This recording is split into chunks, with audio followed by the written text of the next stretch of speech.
उन समस्त अधिकारों का लाभ उठा करके अपनी पीढ़ियों को बचाना, अपनी शिक्षा को बचाना, अपने रोजगार को बचाना।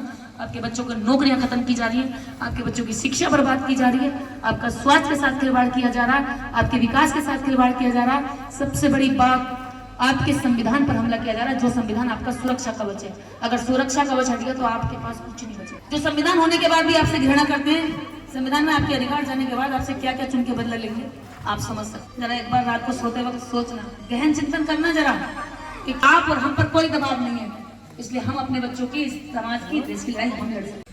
और उस व्यक्ति पर जूता पड़ जाता केवल इस कारण क्योंकि उसकी जाति दलित।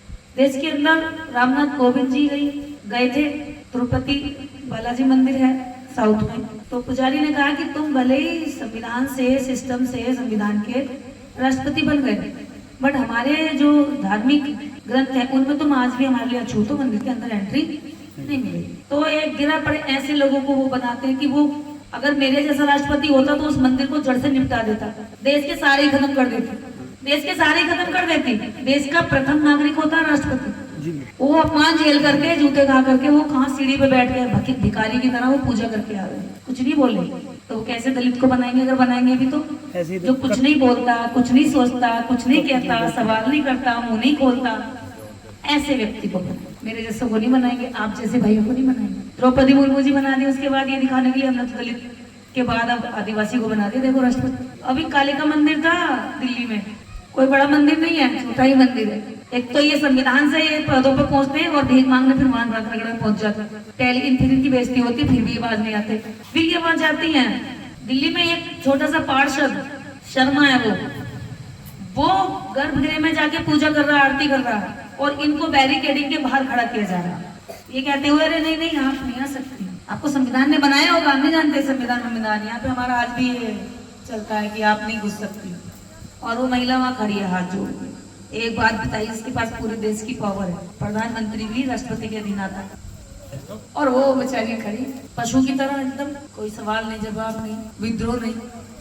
तो अगर वो आपको चुनेंगे भी तो ऐसे लोग को चुनेंगे या फिर आपको चुनेंगे नहीं, सीधी बात। उनकी प्लानिंग में आप कहीं है ही नहीं। उनकी प्लानिंग में आप कब आते हैं? जब चुनाव आता है, वो बाबा साहब की तस्वीर लगा लेते हैं। जयंती आती है तो आप इतनी जोर से जय भीम नहीं कर सकते जितनी जोर से वो जय भीम करेंगे जो जय भीम से नफरत करते हैं। पता नहीं चलेगा, मैं नहीं लगा पाऊंगी इतनी तेज नारा, जितनी तेज वो लगा देंगे। आप कहेंगे ये कहेगी इन्वेट करवा दी, वो है असली, इससे तो बोलना, इसकी तो आवाज इतनी कम है। आप ये फर्क भी करना भूल जाएंगे कि असली बच्चा कौन है, अम्बेडकर का, क्योंकि वो इतने मंच चुके हैं बहरूपिया के रूप में कि आपका बहरूपिया बनके लगातार सदियों से लूट रहे हैं, और अब वो सत्ता में बैठ कर। तो मैं यही कहना चाहती हूँ मेरे समाज से कि जिन स्कूलों से पढ़कर हमारा समाज आगे बढ़ रहा था, तरक्की कर रहा था, नौकरियों में जा रहा था, पहले तो सरकार ने रिसर्च किया कि ये दबा कुचला वर्ग, शोषित, वंचित, पीड़ित, मजदूर और छोटा किसान ये कामयाबी कहां से हासिल कर रहा है। रिसर्च में पाया गया कि सरकारी उन स्कूलों से पढ़ के जा रहा है जिनमें फीस नहीं दी जाती, और ये गरीब बिना फीस के पढ़ के आगे आ रहा है। तो सरकार आपके अधिकार को तो काट नहीं सकती, क्योंकि संविधान 6 से 14 साल के बच्चे को फ्री एजुकेशन देने की सरकार पर जिम्मेदारी डालता है, क्योंकि जनता वोट देती है, इस सरकार की जिम्मेदारी बनती है। अगर एक बच्चा भी अनपढ़ है ना तो सरकार निकम्मी है। जानते हैं आप ये बात? किसी सरकार, किसी राज्य का अगर एक बच्चा भी अनपढ़ है तो वो सरकार निकम्मी है, कामचोर है, भ्रष्टाचारी है। और आप बताओ कि आपके देश में कितने बच्चे नहीं पढ़ रहे? 62,000 स्कूल उत्तर प्रदेश सरकार ने बंद कर दिए। अतिरिक्त बोझ पड़ रहा है उनके ऊपर टीचरों का। और हमारे प्रधानमंत्री नरेंद्र मोदी जी ने 11 साल में 6,000 करोड़ रुपए अपने फोटो चिपकाने में खर्च करें, एक दिन में 1.5 करोड़ रुपया। मतलब आप बच्चों को पढ़ाने के लिए मास्टर की फीस आपको भारी पड़ रही है, पर आपका फोटो चिपकाने के लिए आपने जोड़ दिया। मैं फोटो चिपकाने का खर्चा बता रही हूँ। अब उनका खाने का अलग है, सूट कोट का अलग है, चश्मे का अलग है, घूमने फिरने का अलग है, सिक्योरिटी, सिक्के, वो सब कुछ अलग है भैया। इतना बैठेगा कि आप होश नहीं लगा पाएंगे, जितने में पूरे देश को एजुकेशन मिल सकती थी बच्चे को। पर वो क्या कर रहे हैं?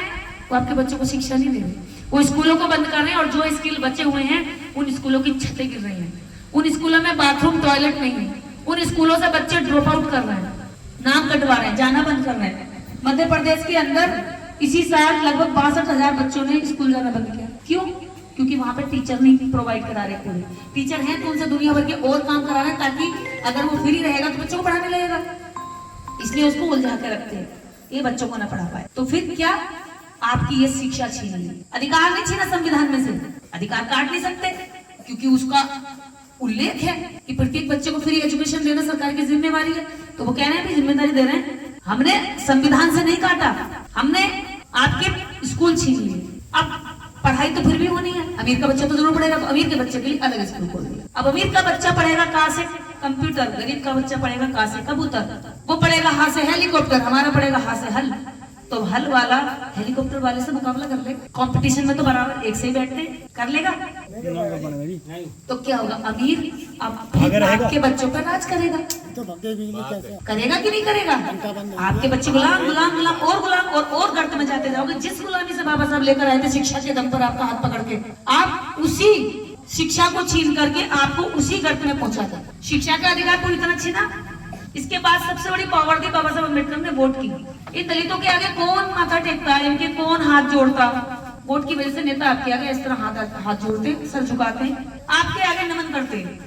ये लगा लो आप वोट के लिए, कुछ भी करवा लो। अगर आप भैंस मिला रहे होंगे तो क्या लाओ, 2 लोटे ला रहे हैं, बिल्कुल सही बात है। गोबर भी उठा देंगे उस टाइम पे, नाली भी साफ करवा लो। आप में कोई पावर है? अगर आपसे वोट का अधिकार छिन जाए तो कुछ नहीं, फिर तो बेकार। तो कोई नेता आएगा आपके पास? ना, कोई नहीं आएगा। तो इस वोट के अधिकार को बचाओ, ये खत्म हो रहा है। ऐसे नहीं छीना, संविधान में से नहीं काटा कि दलित, ये आम जनता, ये गरीब वोट नहीं देगा, ऐसे नहीं काटा, ऐसे काट नहीं सकते। संविधान सुरक्षा करता है इस बात की, प्यार भी करता है आप गरीबों की। उन्होंने कैसे काटा? उन्होंने एक मशीन तैयार कर ली, वोट किसी को भी दो, वोट उसे जाएगा जिसको लेना। हाँ सही बात है। मशीन जानती है, डाल दे भैया ला, मुझे देना किसका वो तो मैं जानती हूँ, वो दे रही है। तो आपसे वोट की पावर भी इनडायरेक्टली वे में छीन ली, एजुकेशन छीन ली। अब आ जाइए हेल्थ पर। जिन सरकारी अस्पतालों को सरकार ने बनाया है, उन हॉस्पिटल में क्या आप सब लोग आंख बंद करके भरोसे के साथ इलाज करा सकते? मजबूरी में कहाँ जाएंगे? प्राइवेट। और प्राइवेट हॉस्पिटल को कितना बढ़ावा दे रखा है कि 10 रुपए की दवाई अगर वो 10,000 की भी लिखेंगे तो आपको लेनी पड़ेगी। उस पर कोई एक्शन नहीं है, बढ़ावा दे रखा है पूरा बढ़ावा के लूटो। इधर हमने बर्बाद कर रखा सरकारी, प्राइवेट बना के लूटो। उधर सरकारी स्कूल बर्बाद कर रखे, प्राइवेट स्कूल बना के लूटो। वही बच्चा, वही क्लास, वही स्कूल, वही पेरेंट्स, लेकिन हर साल फीस के नाम पर हर साल पैसा लिया जाता है। हर साल कोर्स, ड्रेस सब बदल जाता है। बदलता है कि नहीं बदलता है? बच्चा वही है, पहले एक ही कोर्स से हम सब पढ़ लेते थे। हमारी उम्र में बंटी भाई, जिस उम्र में हम सब लोग थे, हम एक ही कोर्स से पढ़े सारे भाई सही बात है। पढ़े भैया, मेरे कोर्स से मेरा छोटा भाई पढ़ा, ये सच है। फिर उस वाले कोर्स से मेरा और छोटा भाई जो मेरे से सबसे छोटा वो पढ़ा। हम तीनों बहन भाई एक ही कोर्स से पढ़े भाई, इंटर तक। हाँ ऐसे ये सच बात है। आप पढ़ सकते हैं क्या? तड़ता लगा लो। हर साल अलग कोर्स हो जाता है, 4 बच्चे तो 4 कोर्स अलग अलग आएंगे। तो क्या कर रहे हैं ये? इस सिस्टम में गरीब को इतना मजबूर कर रहे हैं कि वो पढ़ाई छोड़ दे। इधर अस्पताल ऐसे दे रहे हैं कि वो मजबूरी में अस्पताल खुद ही छोड़ रहा है, वो जा ही नहीं रहा सरकारी अस्पताल। सरकारी जाओगे तो गारंटी है कि आप, गारंटी नहीं है कि आप जिंदा लौटोगे, और प्राइवेट जाओगे तो गारंटी नहीं है कि आप कपड़े पहन के आओगे, उतरवा लेंगे नहीं। इसका मतलब आपका शिक्षा छीन लिया, आपका वोट का अधिकार छीन लिया, आपके अस्पताल छीन लिए। इस देश के अंदर जितनी जनसंख्या है ना, अगर ये एक दिन के लिए भी खड़ी हो जाए ना सरकार के सामने आंखें खोलकर मुट्ठी बांध के, तो सरकार घुटनों पे आ जाएगी। सरकार भगवान नहीं होती लोकतंत्र में, जनता भगवान होती है। और ये बात बाबा साहब एहसास करा के गए थे। पर अफसोस कि ये जन जागरण ना तो आपको टीवी पर दिखाएगा कोई, ना अखबार में दिखाएगा, ना कोई मीडिया में दिखाएगा, ना कोई नेता बता के जाएगा। इसके लिए तो आपको, हमको, मेरे जैसों को मेहनत करनी पड़ेगी, जनता को खुद करना पड़ेगा, अपने मुद्दों पे हमें खुद लड़ना पड़ेगा। हम इंतजार किसका करके बैठे? बाबा साहब अम्बेडकर तो आएंगे नहीं, न माने कांशीराम साहब दोबारा से जागरण करेंगे लोगों को करने के लिए। अब बच्चा कौन? हम सब समाज बचे ना, तो हमें तो कोशिश करनी पड़ेगी। अब ये लुटता पिटता देखते रहे, लुटता पिटता अगर देखना है तो फिर कोई बात नहीं, आप देखिए 78 साल 77 साल अभी भारत को आजाद हुए हैं। इतने साल में आप जानते हैं आजादी का मतलब भी अभी देश की करोड़ों जनता नहीं जानती कि आजादी कैसे मिली। संविधान कौन चिड़िया का नाम है, आरक्षण कौन चिड़िया का नाम है, ये तो औरतें तो छोड़ो, हमारे पढ़े लिखे बच्चे भी नहीं जानते। जब मैं उनसे बात करती हूँ, पढ़े लिखे बच्चे तो छोड़ो, मैं अधिकारियों में IAS PCS और बड़े बड़े ऑफिसर्स के बीच में बैठती हूँ, कैडर करती हूँ, मीटिंग करती हूँ ना, तो उनमें भी बहुत सारे लोग हैं जो अच्छे से डेफिनेशन नहीं पेश कर पाते आरक्षण। तभी तो वो जिम्मेदारी नहीं निभा पाए, क्योंकि उन्हें पता नहीं चला कि किस वजह से हमें मिला और कैसे इसे बचाना, इसीलिए छीन गया। रिजर्वेशन छीना, तुम्हारी शिक्षा छीनी, तो ना तुम्हें अब नौकरी मिलेगी। आखिरी पीढ़ी है, मार लो जितनी मौज मारने बाबा साहब के अधिकारों की दी हुई, लास्ट पीढ़ी है, जिसने अच्छी एजुकेशन ले ली, आगे 2-4 साल में तुम हथियार डाल जाओगे जिन स्कूलों में महंगाई इतनी बढ़ जाएगी, पढ़ा नहीं पाओगे। और आखिरी पीढ़ी है जिसको नौकरी मिल गई, इसके बाद तुम्हारे बच्चों को नौकरी नहीं मिलने की। रही बात बिजनेस की, बिजनेस में तुम जीरो हो। मुझे बता दो कोई भी एक यहाँ पे ऐसा धंधा सेट बैठो जिसकी फैक्ट्री और कंपनियां चल रही हैं। फैक्ट्री कंपनियों में मजदूर भले ही हो तुम, लेकिन उनके मालिक नहीं। किसी फैक्ट्री कंपनी का मजदूर वो मालिक बैठा हो यहाँ पे, मुझे बताओ जिसकी चल रही है, एक नाम बताओ जो मुझे नहीं पता हो, है कोई? तो तुम जीरो हो, अपने बिजनेस में भी नहीं हो। तुम नौकरियों में क्यों पहुंच गए? क्योंकि तुम्हें संवैधानिक अधिकार मिला, रिजर्वेशन मिला, आरक्षण की वजह से तुम नौकरियों में पहुंच गए। बिजनेस में आरक्षण नहीं था, इसलिए तुम बिजनेस में जीरो हो। राजनीति में भी तुम जीरो हो। जो मुख्य पद है राजनीति के, कैबिनेट के मंत्रियों में तुम नहीं हो, मुख्यमंत्रियों में तुम नहीं हो, सचिवालय में तुम नहीं हो। पता है तुम MP MLA में क्यों हो? क्योंकि रिजर्वेशन है। Only for reservation. जहां 2 जगह तुम्हें रिजर्वेशन था, तुमने 2 बजे तरक्की पाई, तीसरी जगह तुम कहीं तरक्की पे नहीं। और ये दोनों चीजें छिनने वाली है। क्या बात करते हो तुम? इस पीढ़ी को जी लो, इसकी अगली पीढ़ी देखना क्या हाल होगा। अगर जिंदा रहे तो कहोगे कि हाँ दीदी निर्देश सिंह आई थी, कहूंगा कुछ सही कहके गई थी। तुम मुझे बताओ कोई भी पार्टी राजनीतिक MP MLA की अनरिजर्व सीट पे तुम्हें जिता सकती है? बताओ रे भैया कितने लोग बैठे हैं जो तुम्हारे MP MLA बनते हैं, पार्टियां उन्हें उन्हीं सीटों पर तो टिकट देती है जो रिजर्व है, उन्हीं पर तो देती है। SC कैंडिडेट को रिजर्व सीट पे टिकट मिलता है, बाकी तो सारी सीटों पर जनरल का कब्जा। बिल्कुल है कि नहीं है? बिल्कुल। अगर ये पार्टियां इस देश की गरीब जनता को, दलित जनता को आगे बढ़ाना चाहती, अगर हितैषी होती और ये तुम्हें आगे भी बढ़ाना चाहती है, तुम्हारी भली करना चाहती है, तो ये तुम्हें रिजर्व सीट पर तो ये अधिकार है।